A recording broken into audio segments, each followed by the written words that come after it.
Welcome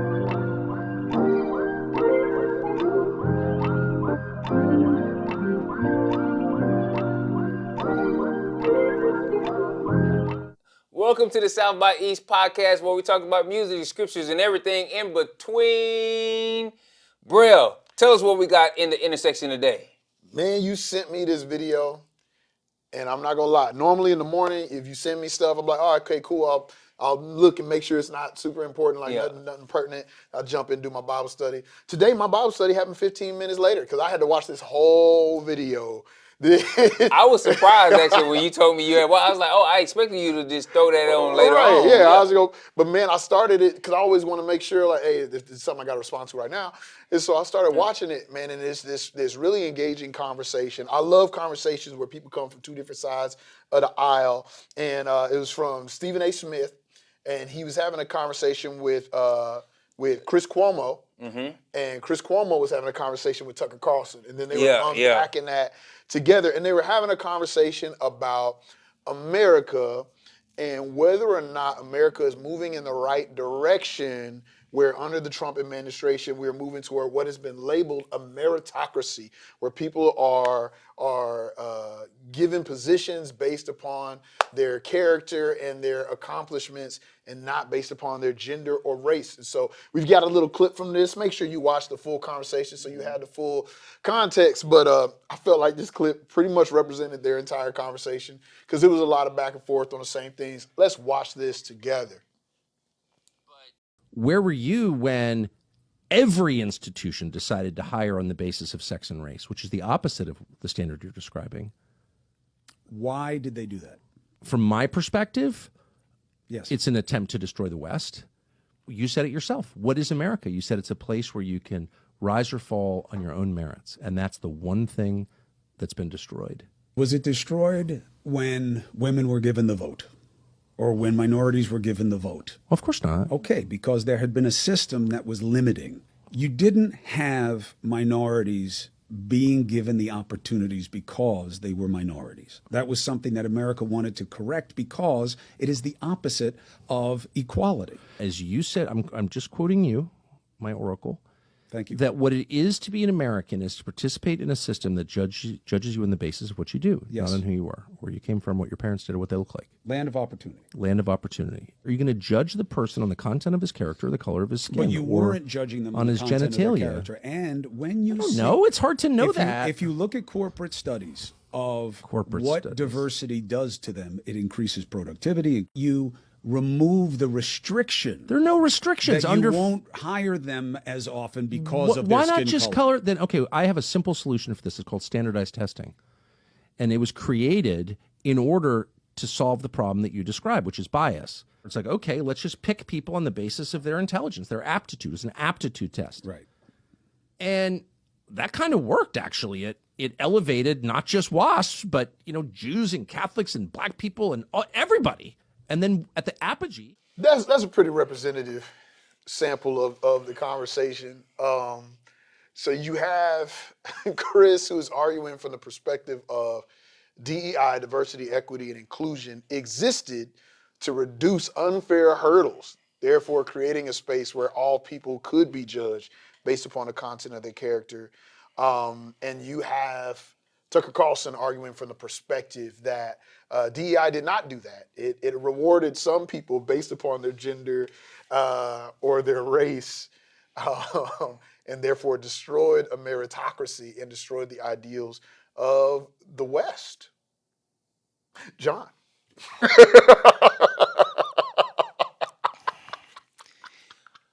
Oh, got me over. Great job. Any subject can be a fun subject. Depending on how you approach. So we don't call people names on this show. Oh, on the show, okay. And so I am going to resist that. That's good. So in the NFL, they had this thing called the Rooney Rule. And they put the Rooney Rule in place. The Rooney Rule said that before a team hired a head coach, that they had to start at least interviewing a minority candidate. And they put this rule in place because they looked at in this league that had a majority of minority players, not only at that present time, but historically. And but they had really had no minority head coaches, like, or very, very, very few. And they said, we got to start doing, like, why is this? Now, the thing you saw was you had to really become a coordinator, and usually they promoted coordinators. Well, you didn't have any minority coordinators. But then you saw where minority coordinators weren't even getting a shot at becoming head coaches. And so you steady had this thing happening, man, where you just couldn't get over the hump. So they put this rule in place. And then what teams started doing is they would conduct the one minority interview and then hire the person they wanted to hire. They still changed nothing. Right. This is the same league that for years they said that black folks were not smart enough to play quarterback. And that's why Doug Smith was the first, or Doug Williams was the first African-American quarterback to win the Super Bowl. And then you went years and years and years without ever seeing it again, man. And so I remember being in speech and debate in high school and having this topic given to us by our African-American female teacher around should affirmative action exist or not. And man, I was so conflicted because every part of me wanted for us not to have it. But in my life, so many times I've seen where when given the options, I've been in places that said, oh, you know what? Even Christian spaces that said, man, this is not what God wants in the kingdom. We want diversity. And I've been the first and the only in so many spaces. And then and with the promise of more coming, but no change in behavior and how they did things. And so the same preferential hiring things that they did, they still carried out and changed none of the behavior. Right. Tucker Carlson is speaking into a nation that used slave labor to build it. And then vagrancy laws after that. Right. Segregation after that. Mass incarceration after that. Like time after time. After that. Like so many different things after that. And he knows, like, he's trying to play this game, but man, it is still there. And I can tell you, even in the work I do today, in so many spaces of why we still need those things. And here's the deal: as a little kid, Brail, my mom said this, baby, a man will do what a woman lets him. In this relationship, I'm just telling you, you look over the history of our country. African Americans have been so forgiving. Native Americans have been so forgiving for the thing. When you reach into the history of our country, so forgiving. But there is a fear that if there's actual a equivalence given, that they're going to use that power to try and do harm. But that has just not been the history of our country. If you look at that, it has been so forgiving. Like, go to Charlottesville. Go to Charlottesville. Just so forgiving, man. And over and over and over and over again. And as much as I would like to be able to say we have reached a place where there needs to not be some kind of protections given, we know it. A lot of people, even like, if we go to the Department of Education stuff, what amazed me is so many people that were arguing for the dismantling of the Department of Education couldn't even tell you what it did. They thought that the Department of Education was deciding what the local school district taught. That's not what they do. And that's not what they do. A lot of it is around protecting, making sure that everyone had equal access to education. But they couldn't tell you, and they was arguing for the dismantling of something that they didn't even know what did. But they heard a talking head say something. And that's the reason why we still got to have these rules. That's the reason why we still got to have access in. And I look at this, and it's hard to look at the landscape of things and say it's all based on merit, because we just saw something. even here recently where we were told a group of people were totally inept to lead, and then this other group that came in had none of the qualifications. Like when you look at the qualifications just on paper, they had none of the qualifications. And then they shared the war plans for our nation through text message. Where's the merit? Over and over again, man. Where's the merit? Where's the qualifications at? All throughout, I've seen time and time again where a lot of your entry into something is based on what you know. Now, once you get into that position, your qualifications will keep you there. But a lot of times, it's who you know and the connections that get you into different doors to even get the conversation going. I have had so many times where I've had the idea, knew some different things of that nature, been working, scuffling to try to get something going. No traction. The right person mentions us in the right room, then all of a sudden, I didn't know y'all did that. it's like daggone Michael the Archangel and blew his horn. Right. The gates open. Right. Ain't nothing about the ideal change. No. We always been qualified. Preparation was always there. Where's the merit? When are we gonna get to the point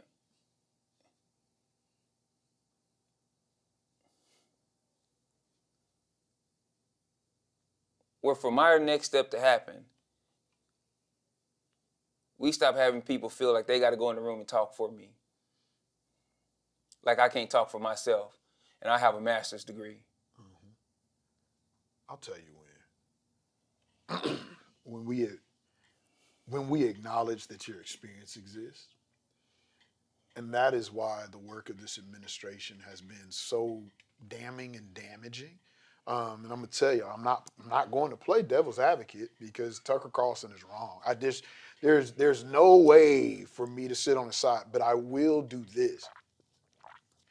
I'll explain why the Tucker Carlson position exists. And if you watch the conversation, you'll hear Stephen A. Smith immediately say, I don't want to say that Tucker Carlson is just lost and in his own world, but he doesn't understand what's going on. And he says something that's really key. He says, I feel like his opinion has been formulated without a lot of diverse perspective around him. And I think that's key. When I was growing up, man, I was about 18. My little cousin was about 16. We were watching an anime. We were watching a show called Rurouni Kenshin. A show about a dude who was Reverse Blade Samurai. Oh, he was getting it in, right?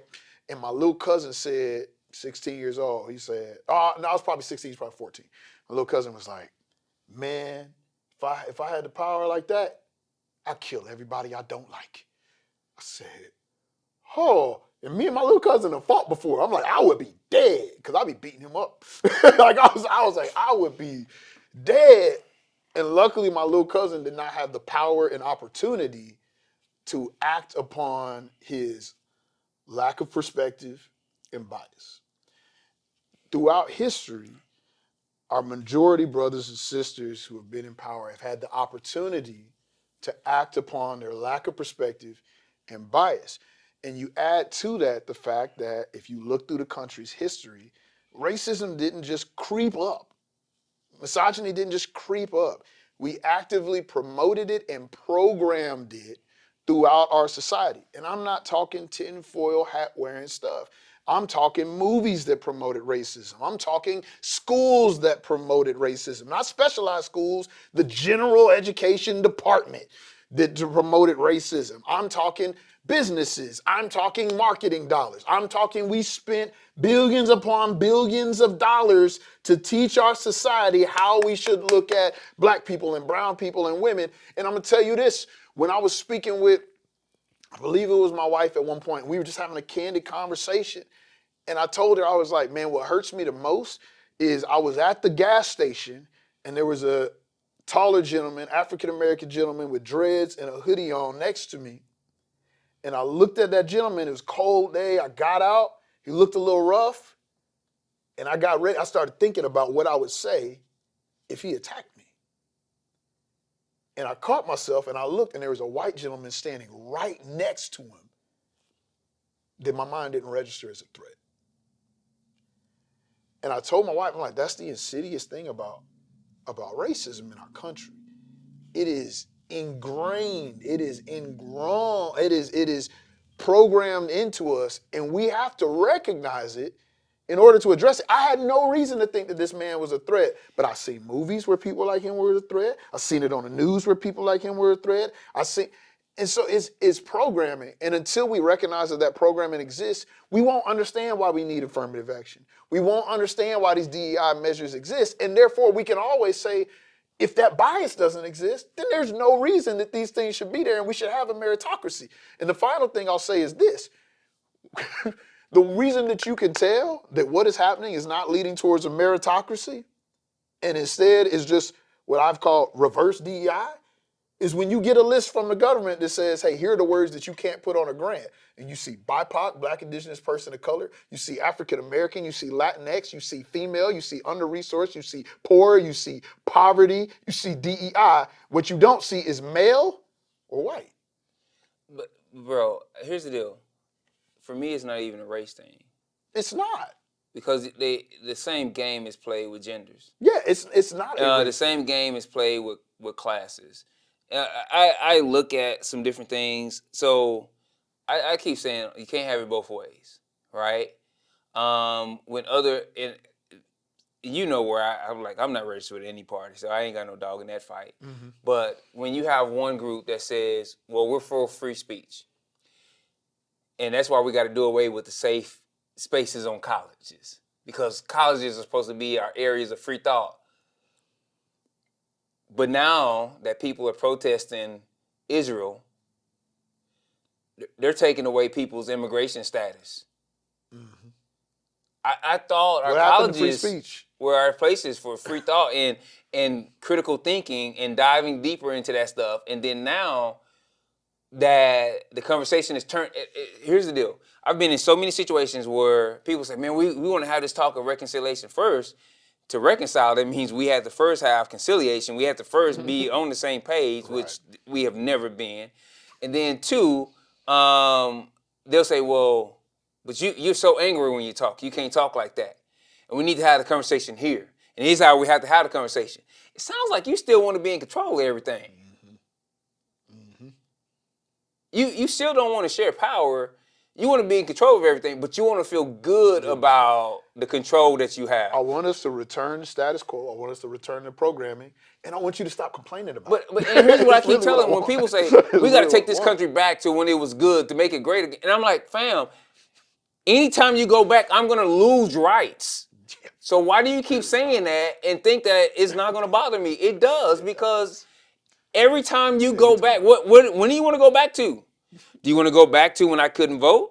Do you want to go back to where I couldn't enter the same door as you? When I couldn't stay in the same hotels as you? When I couldn't eat at the same counter as you? When I couldn't drink from the same water fountain as you? When I had to be on the run from lynchings? When you could kill me and it was legal? When I had to work on plantations? When I wore shackles? When I wasn't allowed to read? At what point? Where do we go back at? When was it great? At some point, we got to accept reality. Just what it is. And there's a piece that comes from Tucker Carlson's side where they'll bring out these fringe situations where, man, look at this person who was hired and they were unqualified, et cetera. They'll pull out these exceptions. My thing is this. For one, we have to acknowledge that a problem exists and that we're trying to fix it. We got to do that first. Then if we acknowledge that a problem exists and you tell me that this was not the perfect solution, well, then let's work together for a better solution. But taking apart all of the safeguards for what we know are problems is not a way to move forward. And the thing is, the reason why I started my piece of the conversation the way I did is because I know I can't have that conversation until people understand that there's a problem. But bro, sometimes there's this thing called selective ignorance. Have you seen how there's this thing of where you can resist getting the exposure and the presence that you need to develop the relationships that you need to progress in something, and then use that same lack of that as the excuse for where you currently sit in the unwillingness to grow any. Mm-hmm. And that happens quite a bit. Oh yeah. And sometimes you have to call there's so many spaces where, I mean, in relationships you can lean into to grow in some areas. Man, I used to be complementarian in my theology. Explain it for our viewers. I used to believe there was just like when it came to roles within the local body, that there were some roles that were just held out just for men, right? And then there were some roles that were just for women, that women couldn't be like senior pastors. They couldn't have the title. I used to, and then I've grown in that and just my understanding. Now, do I feel like everybody needs to be there, or are you like just a terrible? Like no, like I'm not gonna be there with you. But I've grown and changed. But part of the things that helped me grow and change was also being in proximity with more women in ministry, and also just a fuller understanding of context in the scriptures and different things of that nature, and grow. And so it's one of those deals of looking at that, and it's not no wokeism or whatever else, but it's growing and learning and being in proximity. And I remember one of my female coworkers when I said like, I was like, yeah, these are all things I'm trying to do to make space for women in the teams I lead and different things of that nature. And it was one situation where we had a teaching team, and I used to meet separately with a female, or bless you. Thank you. I used to meet separately and do some things with a female that I was trying to give more access into that. And my female coworker said, well, how does that female feel about that, about not meeting with y'all? And the reason she would meet different, like separately, was not because I didn't feel like she belonged in that space, but we were also using that space for accountability. And some of the things that we discussed as men for accountability were just not wasn't appropriate. Yeah. And so I came to y'all guys and I said, hey, we need to shift how we do some things here to truly open this space up. And we can still do accountability and not do it in this space. And then when I went to that female coworker and I asked her about that, and she's like, thank you.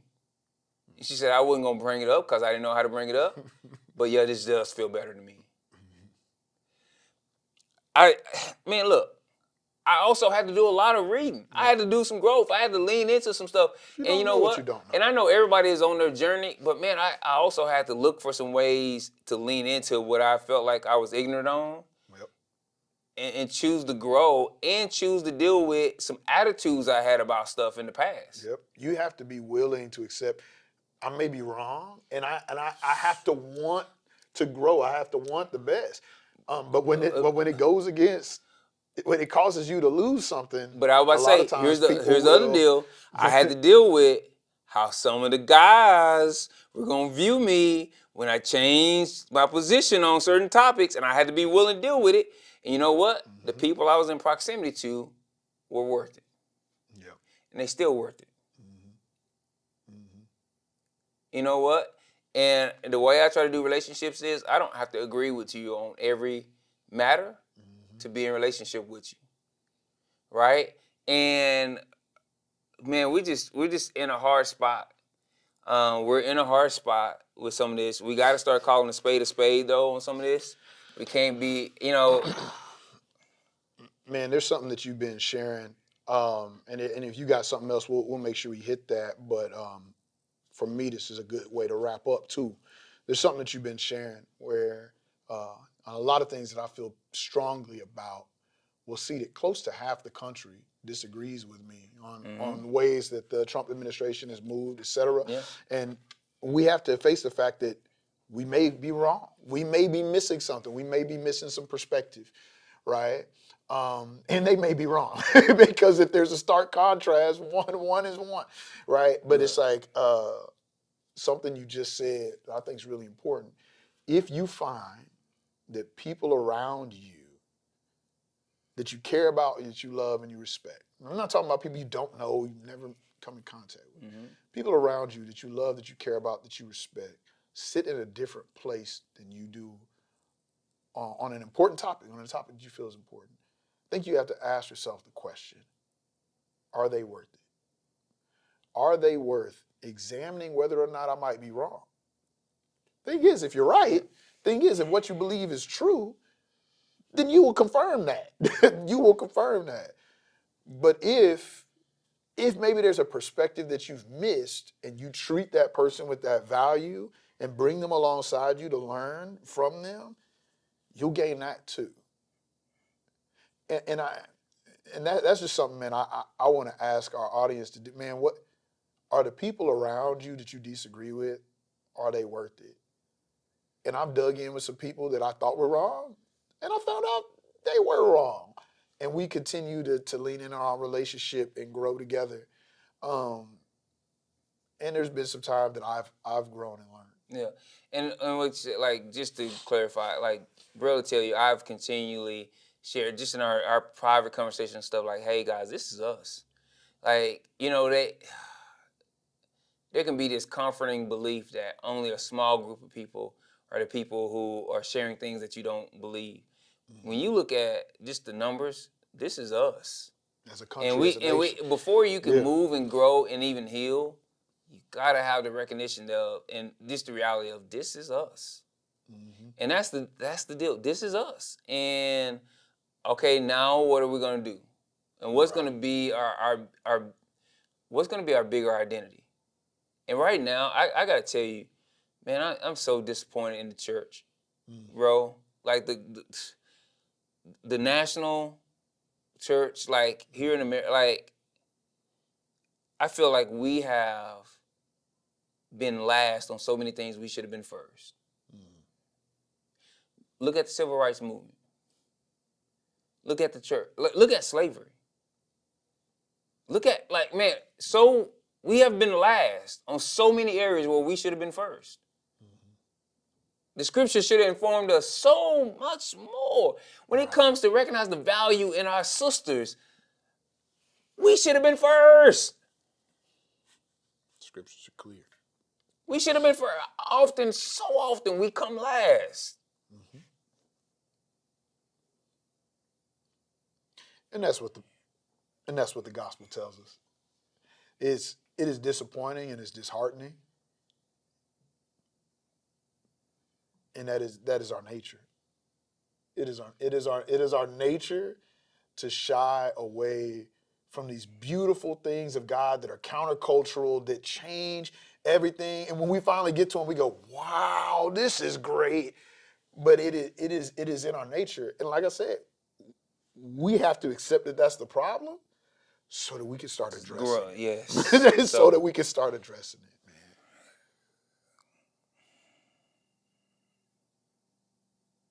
This is the topic, honestly, audience, that is hard for me.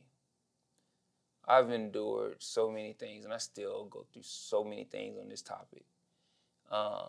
Deep scars that, and if I opened my jacket, so to speak, you would see the blood on the bandages. Yeah. I can't tell you how many times during my academic career where I had people thought I was going to be a big dumb jock or the dumbest kid in their class, and even said it. I can't tell you sitting in financial institutions and different things of that nature, how I've been treated, going into places of business and being refused service. This is not my grandparents. This is me.